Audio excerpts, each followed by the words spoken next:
Strategies for Change, Activism and Action with Eileen Daly, Colm Whooley, Selina Bonnie, and Des Kenny.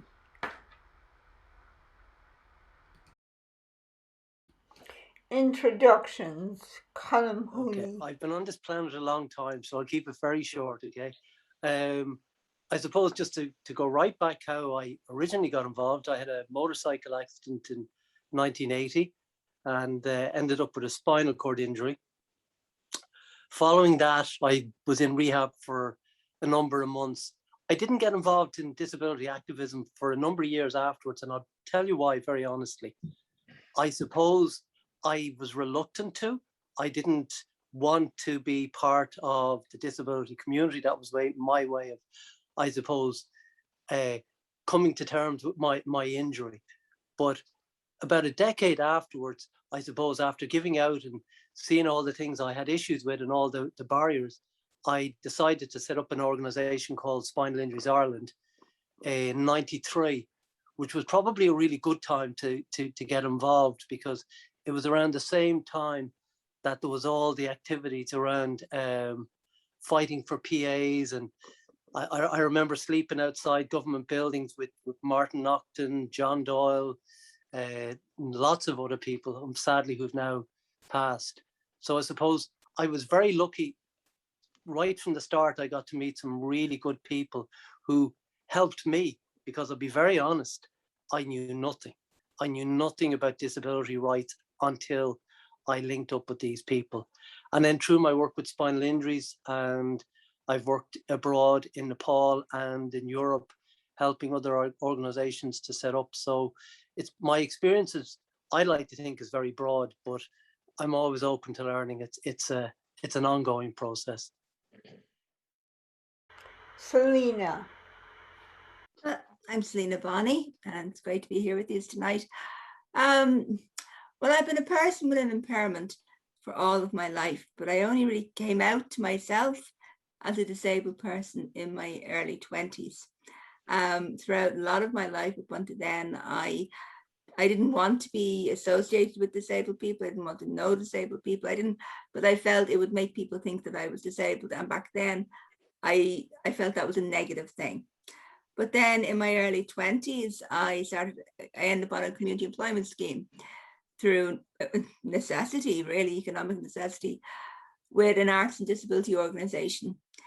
And through being part of that, being an arts officer with them, I had to be around disabled people, because we were working to promote disabled artists and encourage disabled artists. And around that time, I started to read books by disabled activists like Tom Shakespeare and Colin Barnes and everything. And I slowly realized through the people I was with, the books I was reading, that actually to be a disabled person was quite empowering, and it wasn't a negative thing at all. And that's where my life as an activist really was born. And funnily enough, it's funny to hear Colin mention Martin.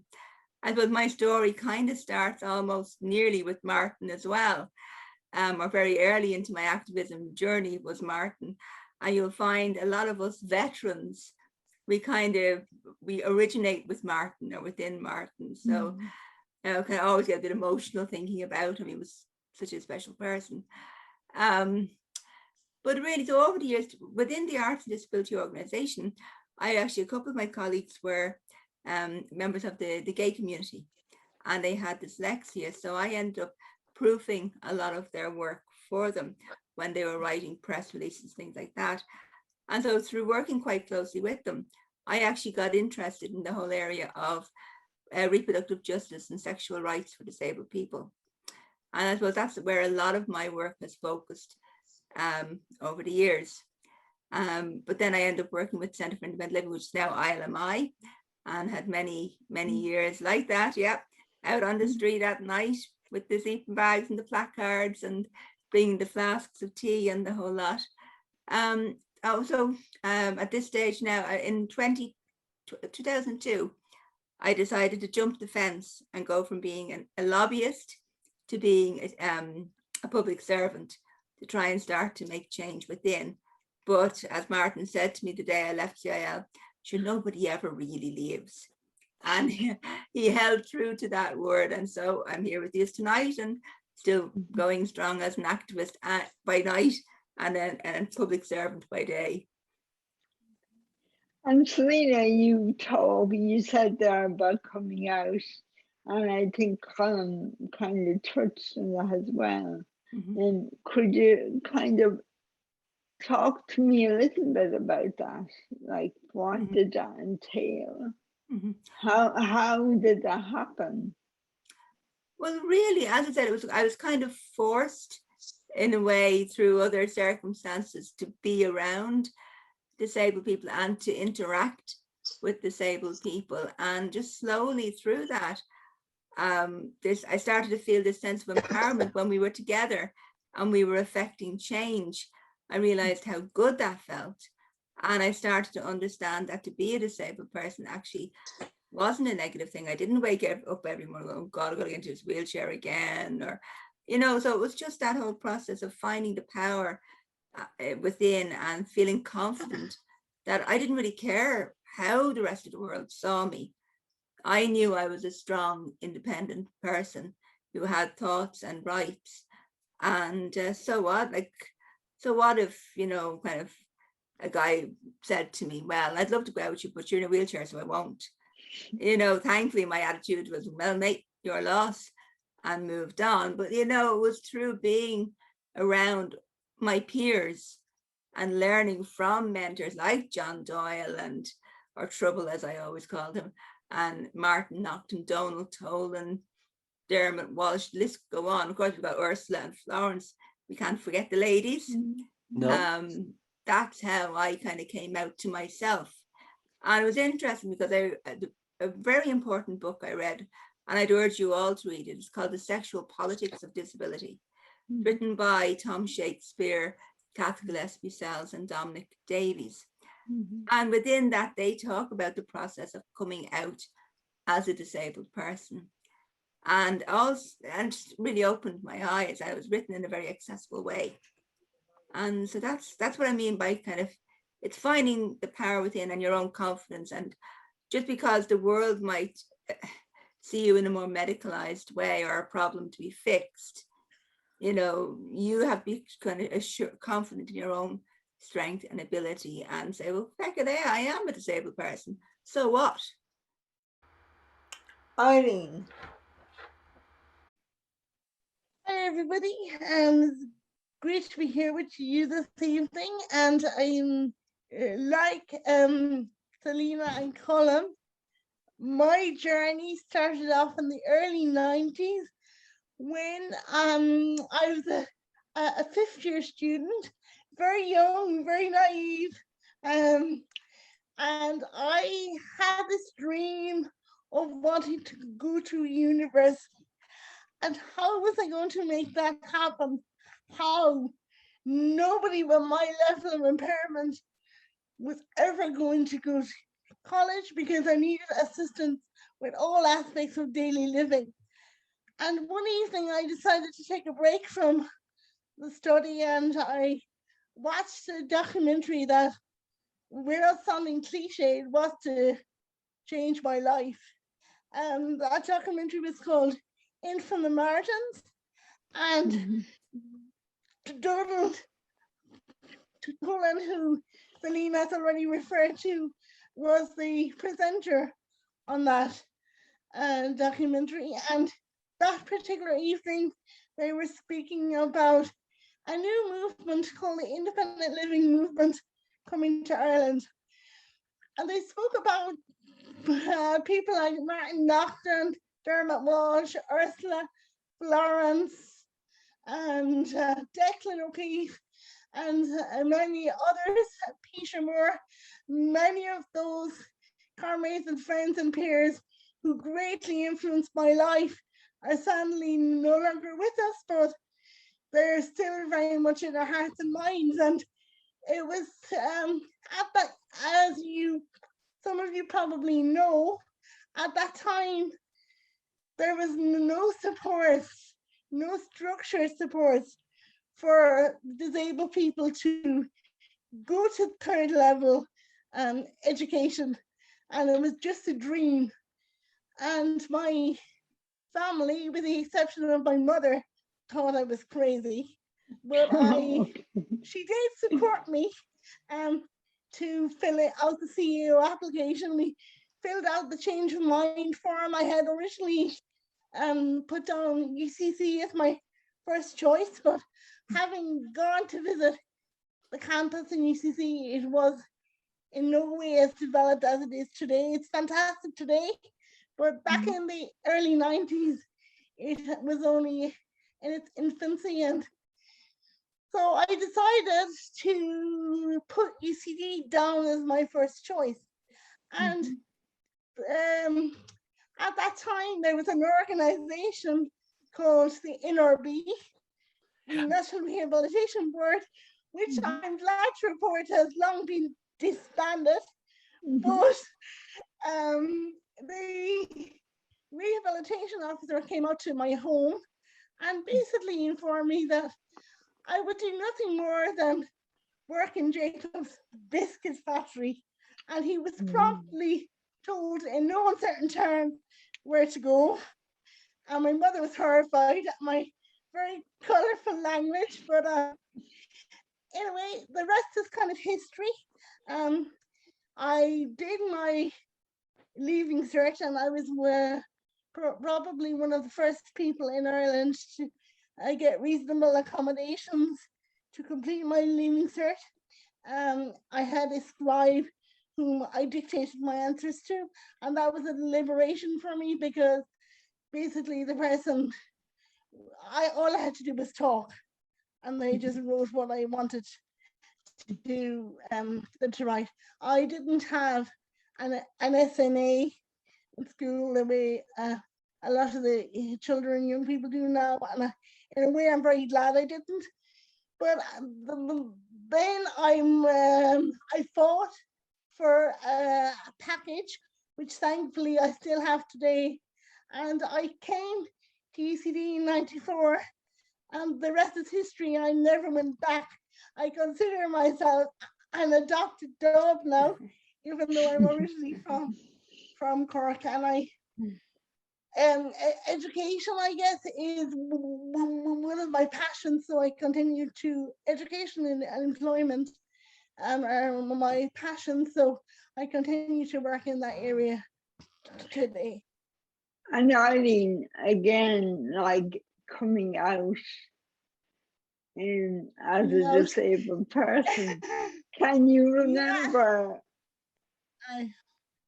Yeah, I can. I think I came out quite early, even though I didn't realize it. Came out as a child when I decided, I was quite young. I think I was only 11, and I was being bullied in school. I was going to my local mainstream school, and I couldn't cope with being the only disabled child, the only wheelchair user. So I decided to, with my parents' support, to go to Enable Ireland in Cork, to go to the school there. And while I was very lucky in many ways, but I came out then because I was immersed and thrown into the middle of kind of the disabled people. But I guess I came out, I got used to be around other disabled people then, but I came out as an activist when I came to UCD, and I started off in student politics, and then that kind of progressed into disability rights and independent living. So, and the rest is history. The rest is history. I don't know if Selina, you can remember, like way back, and I'm scared to think how long way back it is when I met you. And I was quite young, and I met Martin Nocton, and he slapped me into order. So that I was a disabled person, and how dare I say I was a person with disability. Well, it's really interesting you should say that, because I had to fight with Martin for many years to move away from the term people with disabilities, and he was quite resistant. So it was quite a celebratory night the first time I heard him use the term disabled people. It was the only thing in life I achieved. I was happy. Des. Glad to be here tonight. I lost my sight in a childhood accident when I started to lose it in the accident, which cortisone wasn't invented at the time. So I got struck in one eye, and then the other eye started to deteriorate as the first eye wasn't really dealt with. So by the time I was 9, I had to go to a special school in Dublin for the blind. Because I lived at that time in Newbridge in Kildare, and there was no integrated inclusive education at that time. There was no option to but go to a special school. So there I went and spent my time. Even on leaving that school in the early 60s and mid 60s, the leaving cert, you couldn't sit your exam. You had to work to the equivalence of it. The Department of Education weren't providing the papers in alternative formats, and the curriculum being taught wasn't really of a standard that probably could be set to the tests of exam papers. Although in some strange ways we were studying literature probably at a higher level, and elements of philosophy as well were creeping into the course at St. Joseph's in Drumcondra. I was lucky in that sense that I didn't have to come into my disability in terms of a sudden coming to it.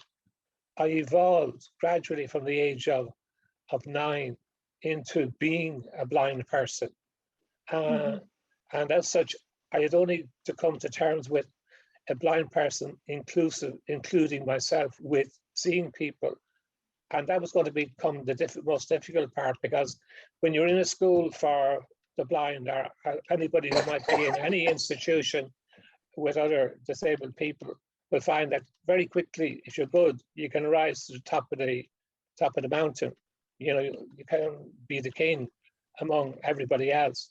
But when you go out into the big world out there, you're now a much smaller being in the relationship with others who won't accept that you have succeeded in obtaining some standing for yourself academically or in other ways. So I was lucky in the sense that when I see luck as being important on a journey, and I suppose luck only becomes a lubricant and becomes effective only when you can recognize the luck and take what it offers you as you reach the various stopping stages in your life. In leaving school, I could at that time be either a telephonist, or I could go and work in the special workshops for the blind, a bit like Eileen. It was like a Hobson's choice, one or the other, or no choice. You had to go there. But fortunately enough, in one of the organizations, the library where books were being transcribed into Braille, a job fell vacant, and I was recommended for it. I had, I think at the age of 18, I published one article in the Irish Times, and somebody had seen it and said, oh, well, he can think anyway, or he's good enough to be able to fool us into thinking that he knows what he's saying. And I got a job in that organization, which was, if you like, my grooming and graduation into full-time employment at a very young age. But it wasn't really a very satisfying employment, in the sense that it was in the mussiness of a library where one was dealing with books and transcribing them. Somebody would call out the book, and I would have to put it onto zinc plates, and those zinc plates were later pressed in a machine, so that between the plates, there were double plates, so that between the plates, have I locked myself off now? No. That between the pages between the plates would then take the impression, so that the page of a Braille book would come out. So I spent 6 years of that before a job came up as General Secretary in the National League of the Blind. Now, the National League of the Blind was, if you like, the first DPO of its type. It started in England in 1897 as a trade union for blind workers. and it came here to Dublin in 1910. It was a trade union that represented the interests of the, at that time when I joined it, 80 blind workers in the workshops in Baggot Street, later moved to Rathmines and some other areas, and had 2 more moves before it ultimately closed. And we also looked after the employment rights of blind telephonists in the public service. So that was a great thing, a great job to actually get, because you were instantly into activism in the sense that you were protecting rights and becoming aware of people's rights. And you were becoming associated with other trade unions. And because of who I was a young fella, probably didn't know a whole lot. The big fatherhood of the trade union movement sort of adopted me and minded me and taught me, the nuances of being, if you like, an informed trade unionist. And I love that. So I stayed there in that job and grew in that job until 1980, then moved to the DFI for 6 years. You were in DFI? Yeah, I was in DFI, but it was called Union of Voluntary Organizations for the Handicapped at the time. So we were talking about Selina saying disabled people. That was even worse back in those days. Yeah, sure. So that was part of one of the things we had to do at the beginning, was to start the transformation of it into something other than handicapped. And I suppose in the sense that I was lucky, and we're going to look again, because I was, if you like, a loner and or lonely a sole trader, I suppose you could call it. I got invited onto things. I got invited onto the board of the NRB and worked towards its demise, because at that time the NRB was under the Department of Health. I felt anything dealing with employment and training should be under the Department of Labour, as it was at the time. And I remember meeting with Bertie Ahern, and he agreed. Eventually it came to the demise of the NRB, and employment rights of disabled people fell under Enterprise as it is now, gone through many shifts. So it allowed me have a say in policy, and brought me close to policies.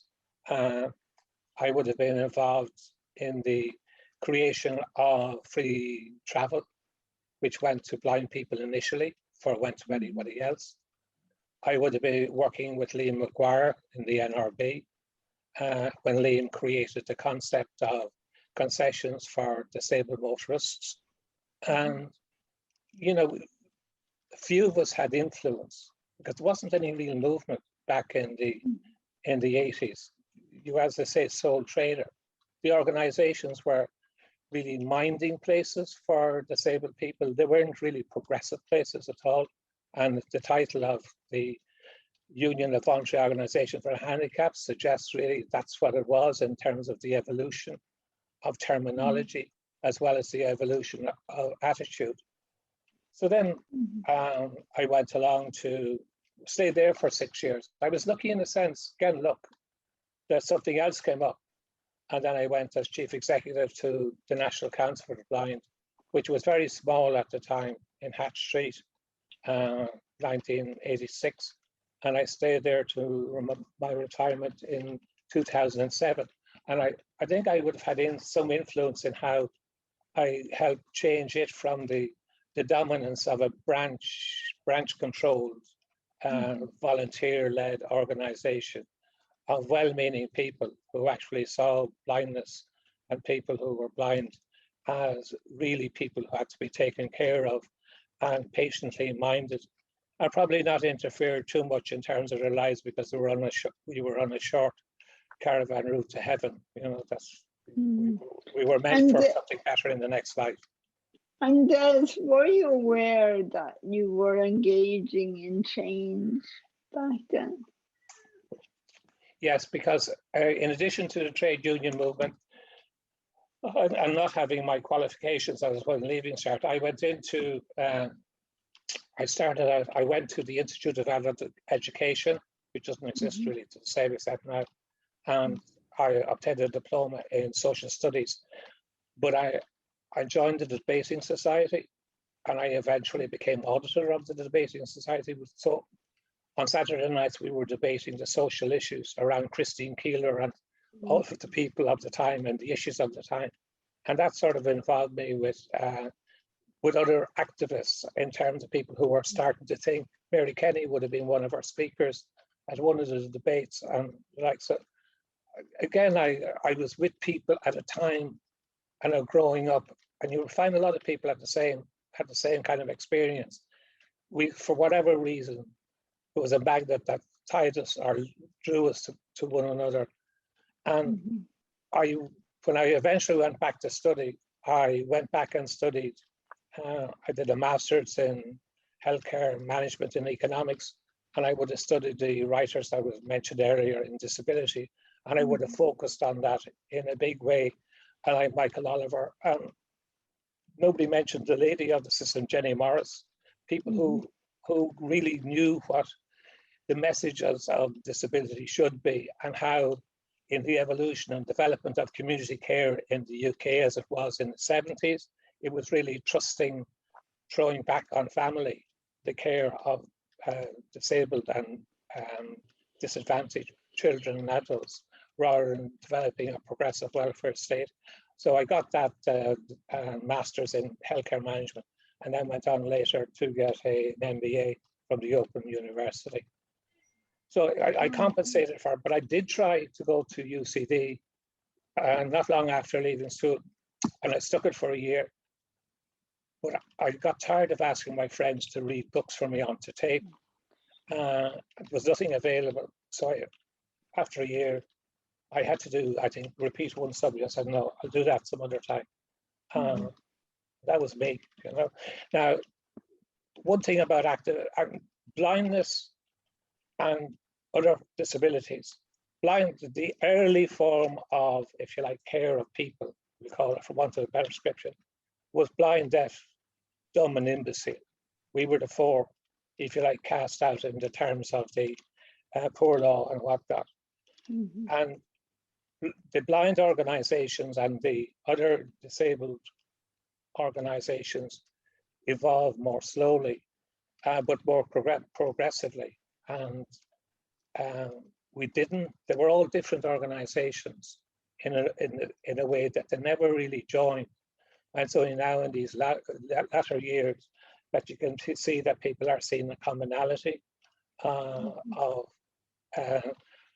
of purpose, I suppose, as well as a commonality of driving forces that are bringing us together. Key tips, Colm. I suppose to Stephen is a really good example of what I would be talking about. It's linking in with other people. If we notice this evening, there's a common thread where we all talked about when we came out and we got involved. And we were all very lucky that we came out and got involved with other people at a time that things were really moving forward, and there was an energy. And I think that's happening again. So the one thing I would be saying to people is one, get involved, and and don't believe that just because everybody else, like me or anybody else, can prattle on for half an hour about our experience, that we know it all. That we need new blood. And we all started knowing nothing about disability issues. So for me, I would say get involved, and the fact that there's people here this evening, that's the first start. Look to your peers, read, Selina talked about books. Do become informed. I mean, the internet is a great resource to become informed, to see what's happening in other countries, and recognize that we haven't got there yet. We've still a long way to go, but I think it's important also to acknowledge what has happened through activism. Just to go back to when I had my accident, there wasn't a dish footpath, not as a wheelchair user. That was a nightmare. Accessible toilets didn't exist. Accessible bus, not a chance. So even if we just look at PAs, were unheard of. you know, and I heard today on the radio that Dublin Bus has introduced 3 new buses, which from what I hear have more than one space for wheelchair users on them. So, but these things only come about by people like these people listening to Stephen who get involved and push these things all the time. So the 2 things I would say is get involved, link in with your peers, and third thing is read and become informed. That for me are the key things. You know, just get involved. That's the start.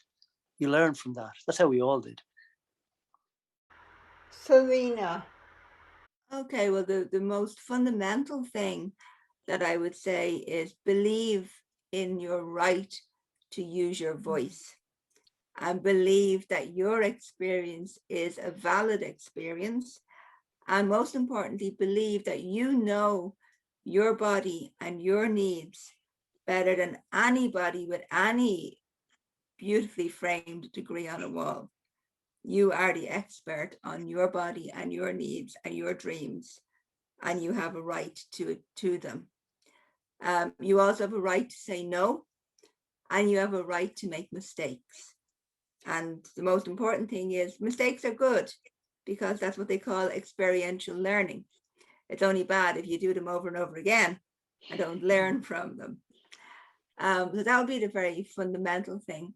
For me, as an activist, something I've always believed in was that one day I wanted to become a change maker, which is why when I got the opportunity to take a job in a local authority back in 2002, I jumped at it, because I felt that, well, maybe it's time to start making change from within. And also meant that I could open doors to peers within the movement to get them in onto different working groups and get them involved in affecting change as well. So believe you can be a change maker. You don't always have to be lobbying the change maker. Something I learned very early on from John Doyle, or as I said, I called him trouble for a reason, because my God, was he a force to be reckoned with. But something he was very good at, he would take a politician's words or a political party's manifesto or a political party's slogan of the day, and he would turn it back on them and make them eat their words. And it was so second nature to him. And the reason why I mentioned, I think it's very important, and it's something I've learned through working in a local authority as well, is that if you can learn the language of other people, whether it's like I can speak with a planner or an architect in their language, you know, things like that. If you can speak to them in their own language, they take you more seriously, and they listen more. So they would be kind of a few little things. But I think learning, reading, peer consulting, watching these days we've got YouTube. Didn't have that when I was starting out. We didn't even have email for the first few years. The world has become such a smaller place, thanks to the likes of Zoom and all these different media platforms. And it is much easier to actually link in with your what's the word I'm looking for? Not idols is a terrible word. It's not a really, but like, for example, for me, somebody I really read a lot of and was really so supportive was Professor Colin Barnes, Dr. Colin Barnes, and he set up the Centre for Disability Policy in the University of Leeds. And eventually I actually ended up getting the opportunity to do my master's in disability studies with Colin as my professor. And like, that was just an amazing opportunity, because I didn't have a primary degree, but thanks to the work I had done within the independent living movement, they recognized that as the equivalent of a primary degree. And it's great to get in there and meet with the people that you've been reading, and through the different things, and learn from them and share. The other thing I would say as well, just as we're looking at a more global world, we must always remember that just because we're in a developed country, we don't always know best, and we don't always do things the best way. There's a lot to be learned from countries such as within Africa or in Eastern Europe.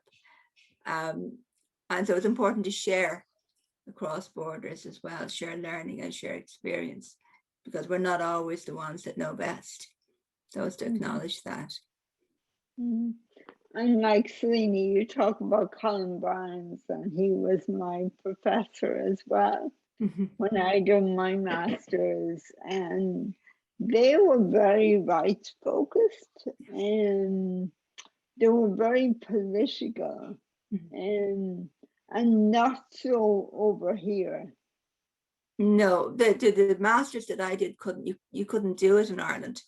And in some ways you still can't really, because it was that social policy, social rights based focus. Although I have to say now, I would be very impressed with the Centre for Disability Law and Policy in Galway. They've certainly gone the right way. And I know Peter Kearns is doing some really good work up in Sligo. But yeah, we've still got a lot from an academic and a social rights point of view. Within academia, we still have quite a way to go, definitely. But as more and more, like, you've got wonderful writers, the likes of Dr. Rosaleen McDonough, and some of the groundbreaking stuff that she's done. There's a lot of, it's not, for a long time, I've always had to look to the UK and further afield for those disabled academics, whether it was Jenny Morris or Anne Finger or Tom Shakespeare or what have you. But slowly we're starting to grow homegrown people, and which is wonderful. And we need more of that, definitely. Eileen. Okay, so key tips, I suppose, if you want to do something and you know what you want, never let anyone tell you that you don't have a right to at least try and do it. It may not always work out in the way that you want. It may not be totally different to what you were originally hoped it would be. But sometimes what I've learned is the journey isn't straightforward for anyone, whether you have an impairment or not. Everyone has a story to tell, and we're all, as we get older, I'm a very different person now to the person I was 20 years ago, and for that I would say thank you, because I was very, I had an awful lot to learn, and some of the best learning I did was from my peers and learning from my mistakes.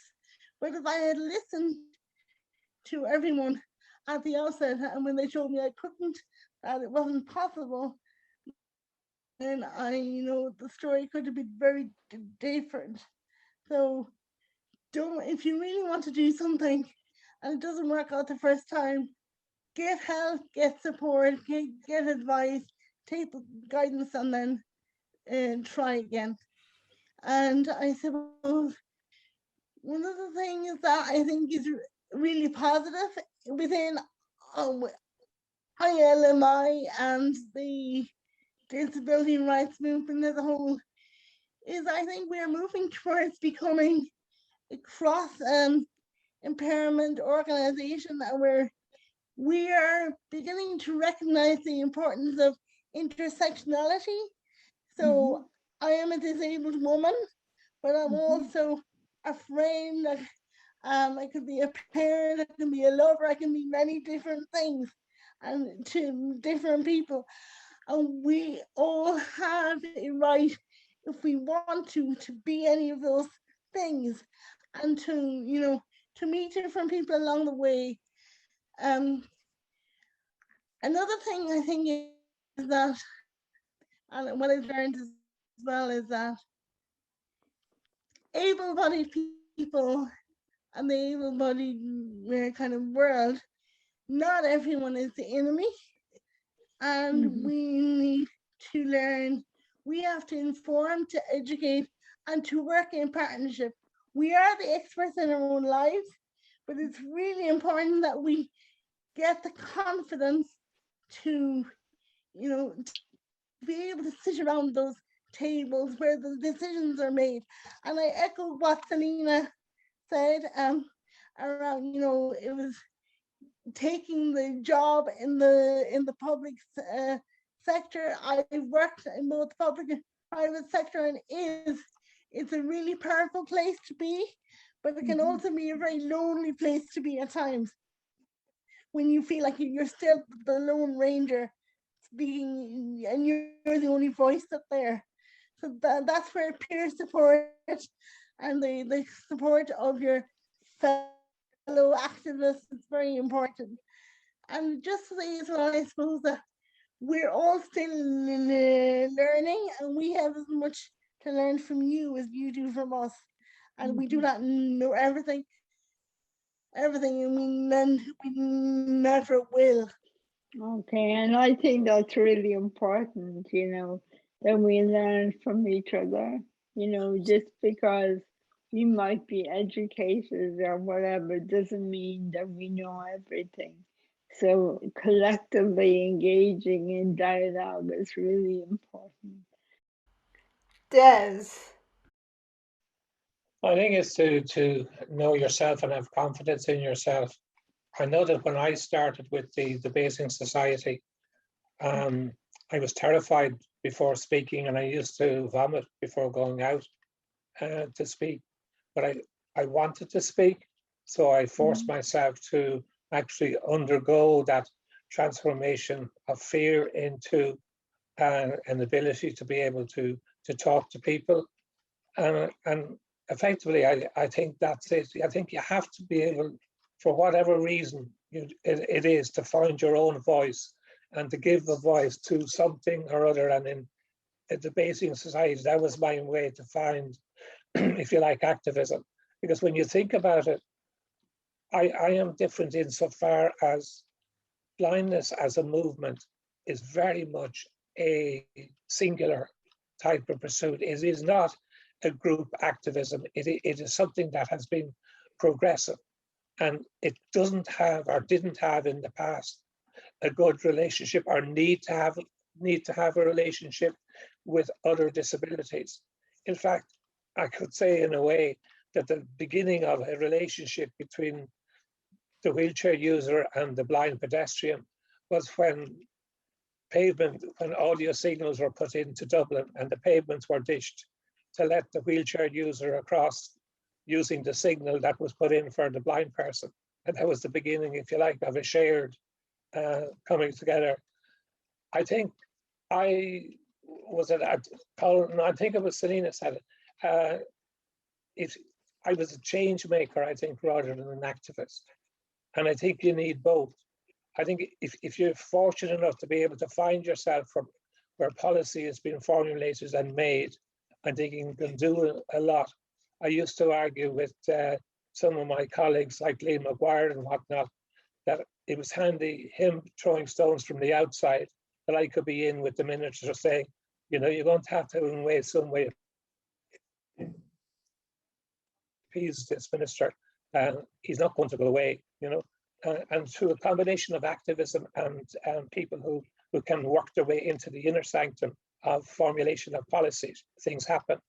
I also found that formulation of policy doesn't happen here, and I would have worked with the European Blind Union and the World Blind Union, and worked at a European level when lifts were going to have Braille on them.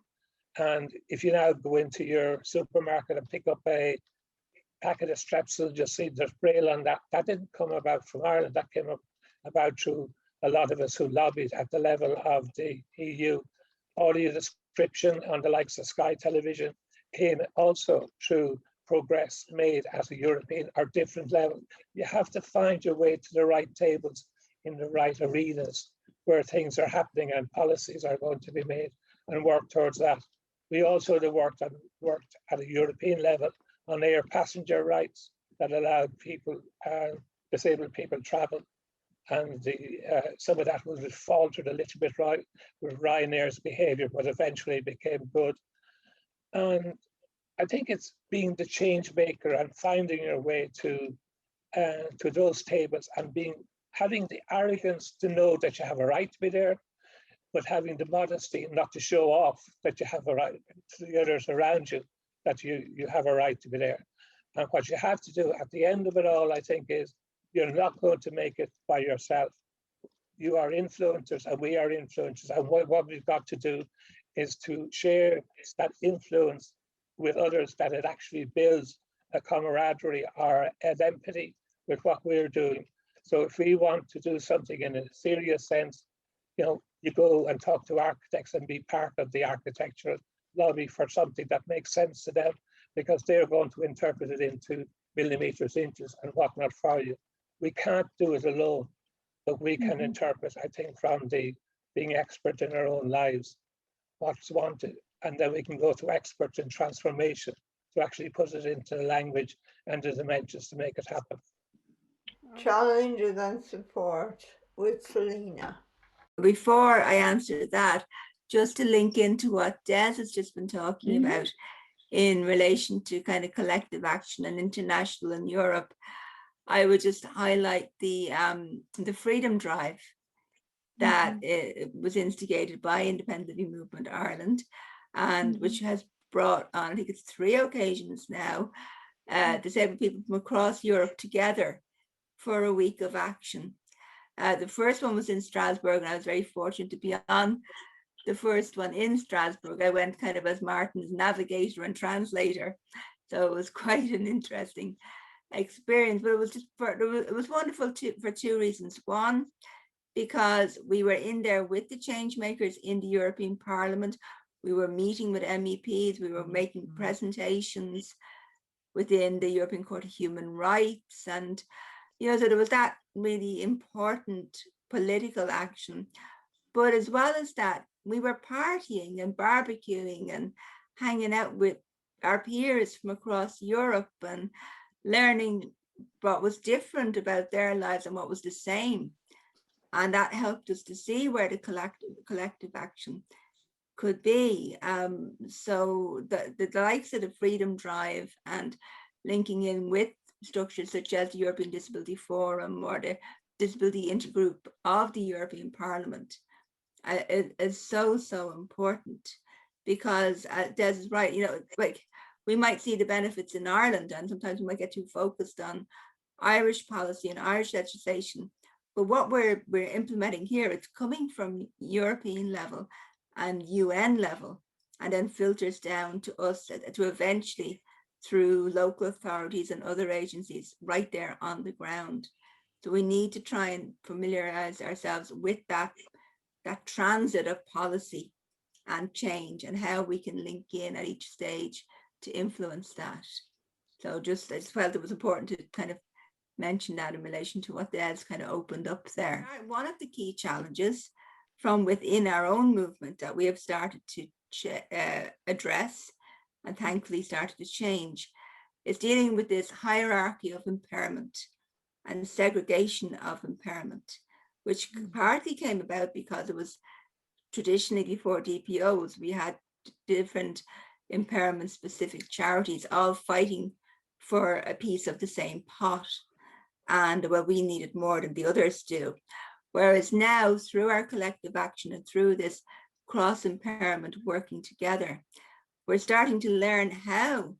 And we have to remember, just because we're disabled people, we don't all have the same needs. So one of the challenges is ensuring that there's enough money ring-fenced for collective action in order to fund the various access supports that different people need. I think that's very, very important. And it's a challenge and an opportunity. We're in a very exciting time at the moment. We're really growing the DPO movement, and government are starting to listen, and are starting to learn that they shouldn't be talking to the service providers before the people with lived experience.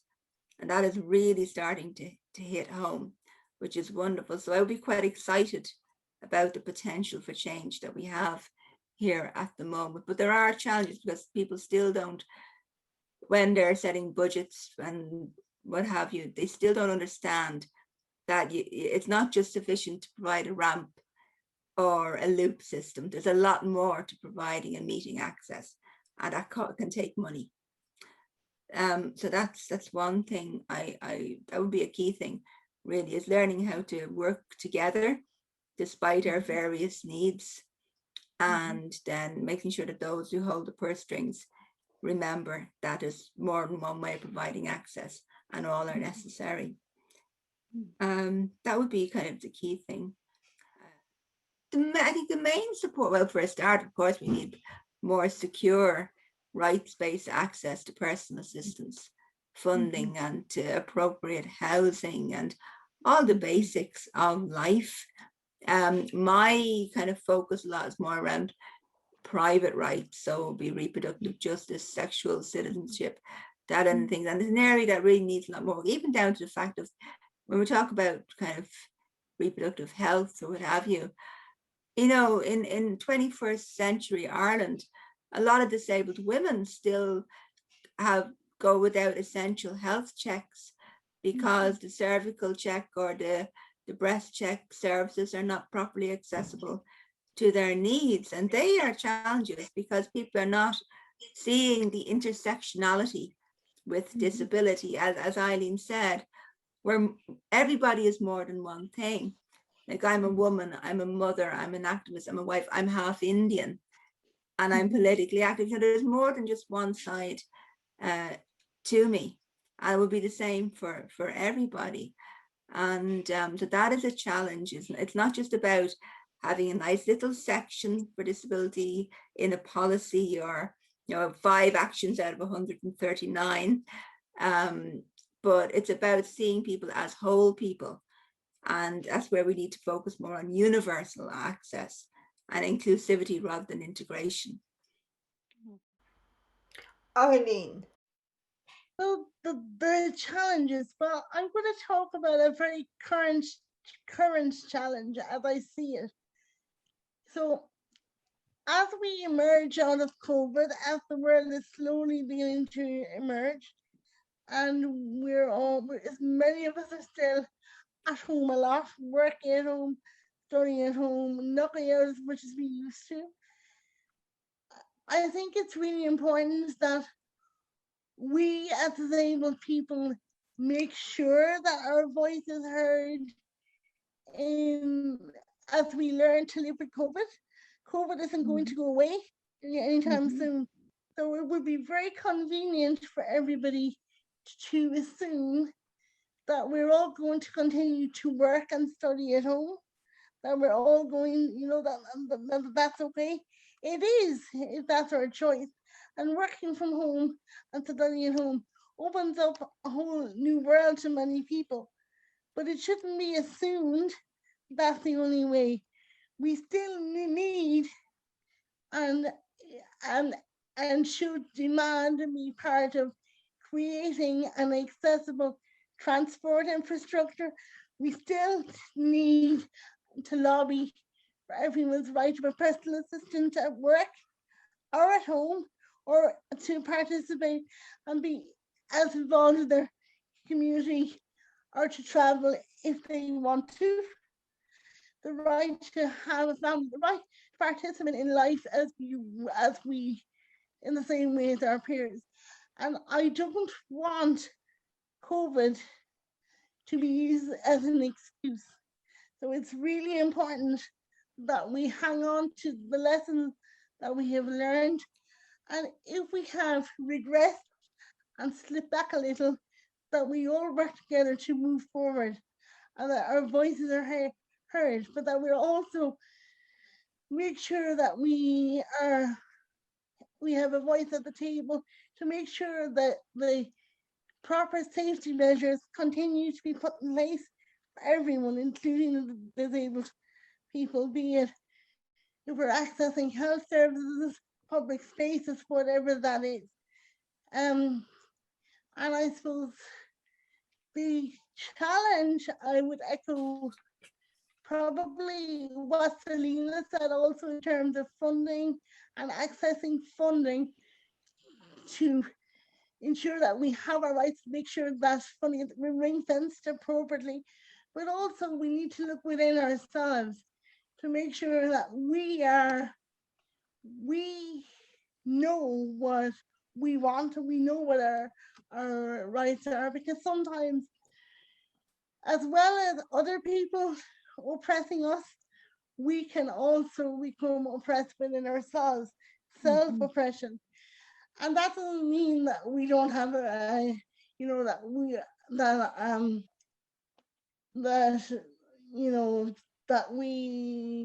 that everything in society is wrong, or that everyone is wrong. But we do need to examine our own beliefs and to learn to speak out in an appropriate way, in the right form, with the right support. And if I am somebody that needs an advocate and somebody to support me to do that, then I know where I can go and get that support if I need it. Because just because we have a label, we are all different. We're all human beings and we're all individuals, as well as being a collective. Des. I think the key challenge really is that, in a way, I think if you look at the four of us, we were fortunate enough to be part of something that sparked our growth into activism, or change makers, Martin Nocton, or a movement of sorts, or, if you like, somehow being engaged with a trade union movement or whatnot. But we might have had an association earlier on with a special school or something. I think part of the difficulty now is the success of inclusive education. A lot of you listening here now will have gone to your own local schools. So there's no natural collective for you to meet easily with people like ourselves. So a way has to be found to do that, and that's what we're doing through this form of Zoom meeting. And in a way, I think ILMI has taken the best benefits and gains of Zoom to begin building out of the different parts of the country and the different talents of individuals, trying to weld that now into a new movement that we are saying to, the battles are not all won. Even as Eileen's talking about COVID times, we have to be looking to the extent, probably in a perspective as to what's happening in terms of local authorities, who in a way are taking the streets away from the access of people with disabilities. We have championed, it's long and hard, for car parking spaces, and we've looked for, if you like, recognition that you don't put sandwich boards on footpaths, and that there should be no clutter from street. For all of that's gone now in COVID times, and you will see that the local authorities who are supposed to know what the regulations are think by slamming a couple of yellow lines down and a marker disabled parking, that it's quite adequate, even though when the person gets out of the car they're getting into a bush. So there's a lot of, if you like, relearning of officialdom and officials out there to make them aware of what the regulations have given us, and that they, in a way, are discarding willy-nilly and not maliciously, but there's a lack of thought or consideration for people like ourselves who need clear access. I think that the fact that we need one another more is probably the important thing that we need to take from now into the future. I think ILMI is probably like a house with many rooms. We've got to be able to accommodate one activism in the house, but also allow a space for each of our different disabilities to have reference points and time out to actually discuss and understand and analyze our own particular requirements. There are a lot of requirements that are common, as Selina said, and they are rights, and how to actually manifest those rights into change and insisting that the changes are part of rights. They're not, shouldn't be seen as concessions. They should be seen as part of something forgotten, and that the people who are forgetting that should be reminded of it. I honestly think that with you as a younger group coming forward, I think that part of the challenge you're going to face sooner than later is you're going to have to look at IHREC and the extent to which it is failing in terms of its use of the equality legislation to protect and safeguard one rights, that it won't go to the courts easily and it won't challenge people who are in fact withholding rights granted under the UNCRPD. That's part of the difficulty as we go on as well. If you're a change maker, you start to build relationships and respect. But sometimes you're going to have to let go of that respect in a sense of not being influenced into doing nothing. But then you can still respect people and see them as earned in their ways. But you must go and do what you think is right. And when you develop your voice, sometimes when we might develop in a collective, sometimes it's going to be a lonely voice. And if you believe in what you're doing, I think you must in some way lead your life by rights of that sort. And I think find your way into places where you can influence change going forward. Currently, I'm on the board of Transport Infrastructure Ireland, and I'm looking at level access into the new subway to come to Dublin in 2032. So there are things that you can do and engage in with others that will make life easy for people coming behind us and people who are working with us. Colm. I think Des was reading my notes, so I can be very, very brief. I think when we talk about challenges, there are also opportunities. Mm-hmm. Since I've been involved, one of the biggest challenges, and I think ILMI has gone some way towards addressing it, is us working as a collective. For too long, there's been too many, and I'm including myself, organisations that have had their own agendas, and it has suited government to have us all, as Des said, looking for a piece of the pie. If the opportunity is, if we can come together with one real key message or messages under one banner, I think we can achieve massive change. If I can just give an example, if we look at the recent marriage equality campaign, I spoke to somebody who was involved in that and who was in marketing and advertising. And what really worked was they had a very simple message and they kept on message. And I'm saying for disabled people, there are commonalities and common issues around the rights. And if we can work with that together, I think there's a real opportunity. And the other thing, which is an opportunity, is the general public. The reason that the Marriage Equality Act, why it all changed, it wasn't because the people who were affected all came out and voted. As the person I spoke to said, it was because the little old lady down in the post office felt this was wrong, this needed to be changed. The general public are still very uneducated about the rights of disabled people, and they still see the service providers as providing an excellent service. And when we talk about funds and money to support disabled people, there really is enough money there if it was properly distributed.